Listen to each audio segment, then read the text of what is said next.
పటాన్ చెరువు నియోజకవర్గం అమీన్పూర్ మున్సిపాలిటీ పరిధిలో శ్రీ వరసిద్ధి వినాయక అసోసియేషన్ ఆధ్వర్యంలో నిర్మించిన గణేష్ మండపాన్ని కౌన్సిలర్ ఏనుగు కవిత శ్రీనివాసరెడ్డి సందర్శించారు.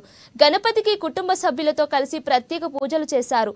తాతల కాలం నుండి కూడా గణనాథుని ఏర్పాటు చేస్తున్నామని, ఈ ప్రాంతం సుభిక్షంగా ఉండాలని, కాలనీ వాసులు బాగుండాలని ఆ వినాయకుడిని మనస్ఫూర్తిగా వేడుకుంటున్నామని తెలిపారు. ప్రతి సంవత్సరం కూడా అంగరంగ వైభవంగా వినాయక నవరాత్రి ఉత్సవాలు నిర్వహిస్తామని, రాబోయే రోజుల్లో ఇంకా పెద్ద ఎత్తున గణేష్ ఉత్సవాలు నిర్వహిస్తామని కౌన్సిలర్ కవిత శ్రీనివాసరెడ్డి తెలిపారు.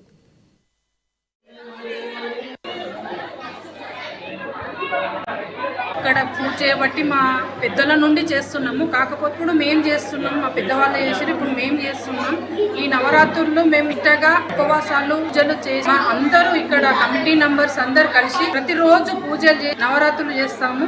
వినాయకుడు మాకు ఎప్పుడు కూడా ఆయుర ఆరోగ్యాలు అన్ని బాగా ఇస్తున్నాడు. మాకు ఎప్పుడు కూడా బాగుంది. కరోనాలో అటువంటిది కూడా మాకు ఎవరికి ఇంత ఇది కాకుండా చూస్తున్నాడు. కాబట్టి మేము ఎప్పటికీ దేవుడిని బాగా ఇదిగా చేస్తున్నాము. మాకు కూడా అంత శాంతి ఇస్తుండు దేవుడు. వినాయకుని పండుగ ఇక్కడ చెట్టు మళ్ళీ ఇవన్నీ అందరం కలిసి కమిటీ మెంబర్స్ ఇక్కడ ఉన్న పబ్లిక్ అందరూ కూడా కలిసి చేసుకునే పండుగ ఇది. అందరం కూడా చాలా సంతోషంగా చేసుకుంటున్నాం గణపతి పండుగ. 9 రోజుల్లో చాలా మంది వస్తుంది. అంటే ఇక్కడ అందరు చుట్టుపక్కల అందరూ కూడా మేము అందరు కలిసి చేసుకునే పండుగ కాబట్టి అందరూ వస్తారు.